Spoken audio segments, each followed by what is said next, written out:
সেই মানুষ প্রকৃত অর্থে সুখী মানুষ, ধনী মানুষ, একই সাথে আল্লাহর প্রিয় মানুষ, ভালো মুসলমান, যে প্রত্যেকটা অবস্থাকে সে ওয়েলকাম করে, আলহামদুলিল্লাহ বলে। দুনিয়াতে সবকিছু যদি মনমতো হয় তাহলে এটা তো জান্নাত হয়ে যাবে। সবকিছু মনমতো হবে না।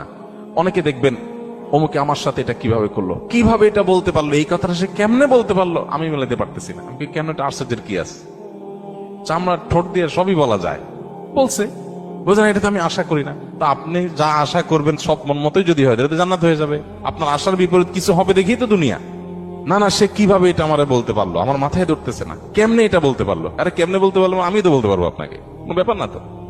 সবকিছুকে ইজিলি নেওয়া, এটা হলো মানুষের দুঃখ দুর্দশা দূরের প্রধান মাধ্যম, প্রধান উপায়। কোন প্রকার বিপদ আপদ হলে আমরা ধৈর্য ধারণ করতে পারি না। ভাই, সবরটা কখন করবেন? তাহলে আপনার মনের বিরুদ্ধে হবে, চাওয়ার বিরুদ্ধে হবে, আশা যা করছেন তার উল্টো